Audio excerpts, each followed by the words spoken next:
A few years ago, a behavioral psychologist ran a simple experiment. Two men, same looks, same clothes, same venue.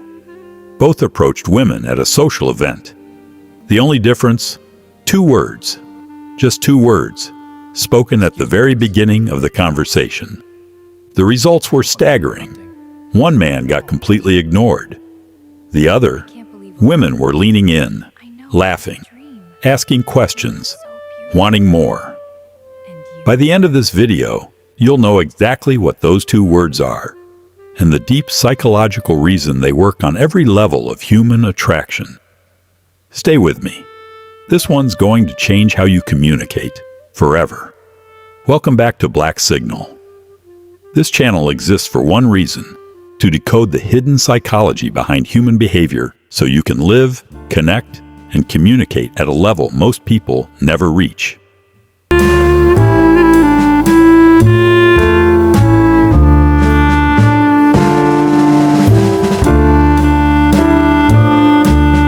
Today, we're going deep into the science of attraction. Not surface-level tips, not cheap tricks. The real psychological mechanics of what makes someone irresistibly magnetic in conversation. And it all comes down to 2 words. But before I reveal them, you need to understand why they work. Because knowing the what without the why is like having a key with no idea which door it opens. Let me tell you about Marcus. 28 years old, decent looking, good job. By every measure, a perfectly fine guy. But every time he tried to talk to a woman he was actually attracted to, something went wrong. He'd freeze. He'd default to the same safe, generic lines. "Hey, how's your night going?" "So what do you do for work?" Women would answer. They'd smile politely, and then they'd drift away. Marcus couldn't figure it out. He was being nice. He was asking questions. He was doing everything the internet told him to do. And yet, nothing. One night, a close female friend sat him down and said something that cracked everything open. She said, "Marcus, when you talk to me, I feel like you're interviewing me, like I'm a job applicant and you're reading off a checklist." That hit him hard, because she was right. Marcus wasn't having a conversation.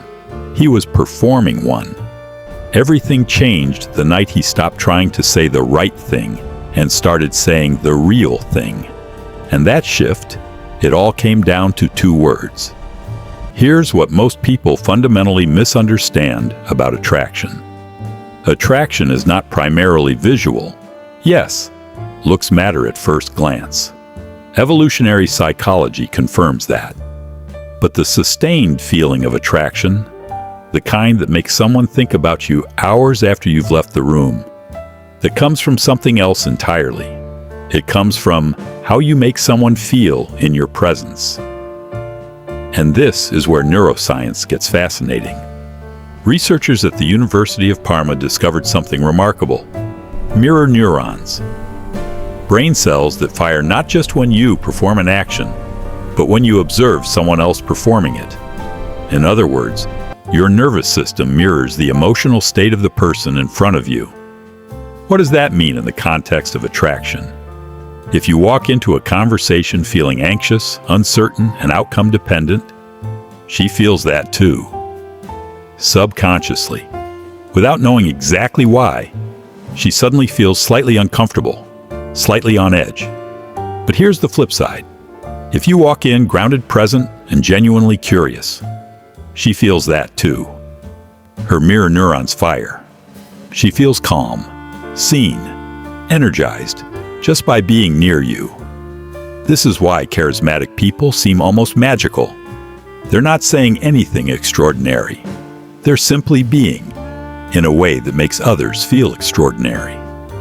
Now, here's where the 2 words come in. Psychologist Carl Rogers, one of the founding fathers of humanistic psychology, built his entire career around one idea: that humans have a deep, primal need to feel unconditionally understood.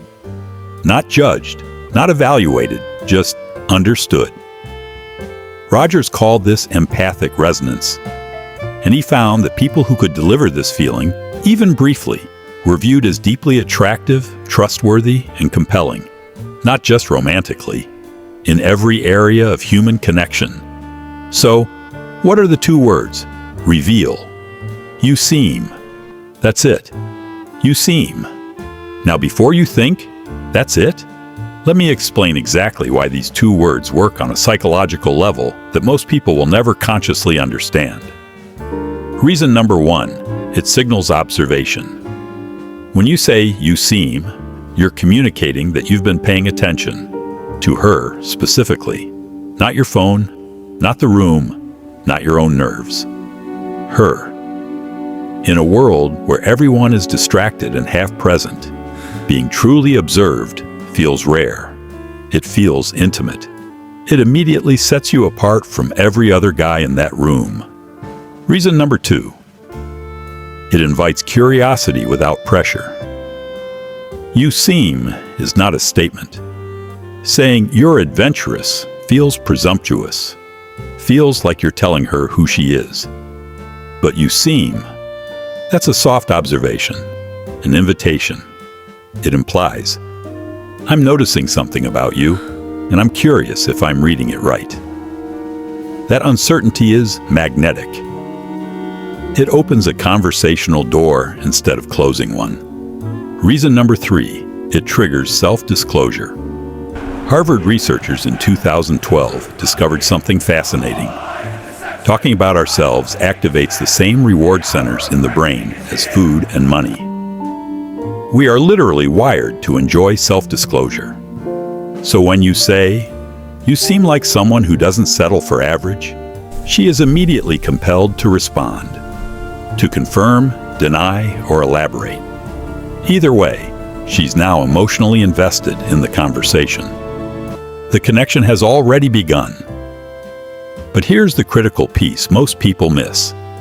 The two words only work when they're followed by something specific and observant, not generic flattery. You seem really pretty. That's not an observation. That's a compliment she's heard 1,000 times. Instead, say things like, you seem like the kind of person who laughs at your own jokes before you finish telling them. You seem like someone who's seen more of the world than most people in this room. You seem like you're way more interesting than you're letting on right now. See the difference? You're not telling her she's beautiful. You're telling her, I see you. You're reflecting something back to her that feels personal, perceptive, and real. That is the formula. You seem, plus specific, curious, non-generic observation equals psychological connection. And this is exactly what changed everything for Marcus. The night his friend called him out, he went to another social event. But this time, instead of, so what do you do? He walked up to a woman, smiled, and said, you seem like you have a story about this place. Like you've been here before, under completely different circumstances. She laughed, her eyes lit up. And for the next 10 minutes, she told him about the time she came to that same bar after the worst job interview of her life, ordered the most expensive thing on the menu as an act of rebellion, and ended up befriending the bartender, who later became her business partner. Marcus didn't say much. He just listened. He reflected. He said, you seem like someone who turns disasters into adventures.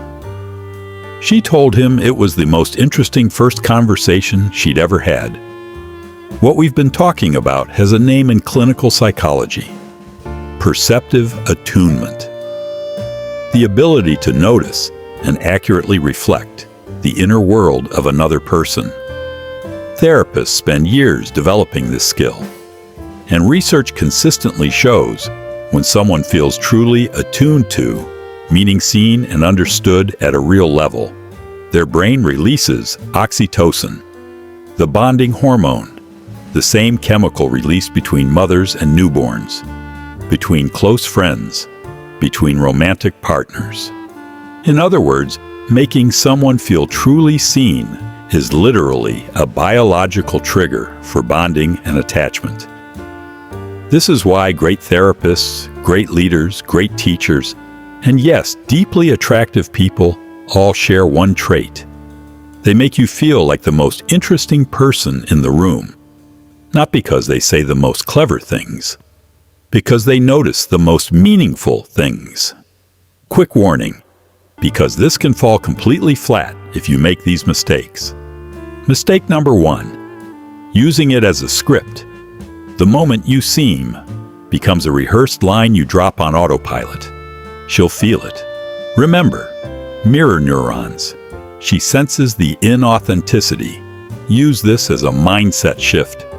Train yourself to be genuinely curious about the people you meet. The words will follow naturally. Mistake number 2, making it about looks. You seem beautiful is not an observation. It's a compliment. Save compliments. What you want is to reflect her character, her energy, her vibe. That's what creates real connection. Mistake number 3, not listening to her response. The goal of you seem is to open a door. Once she walks through it, your job is to listen. Don't be in your head planning your next line. Be genuinely present. That presence, that's what attraction is actually built on. Let me leave you with this. Most people go through life waiting to be noticed, waiting for someone to truly see them. The person who does the seeing, who walks into a room and makes others feel understood, observed, and valued, that person is magnetic. Not because of what they look like, not because of what they have, because of how they show up. 2 words. You seem. But behind those 2 words is a philosophy. Be genuinely curious about people. Pay attention. Notice things. Reflect what you see. Do that consistently, and you won't just attract women. You'll attract deeper friendships, better professional relationships, and a richer experience of being alive. Marcus found that out. And now, so do you. If this video gave you something real, hit the like button. It genuinely helps Black Signal reach the people who need it. Subscribe if you want more psychology content that actually changes how you see the world. And drop in the comments. What's the most interesting you seem observation you could make about someone you know? I'll see you in the next one.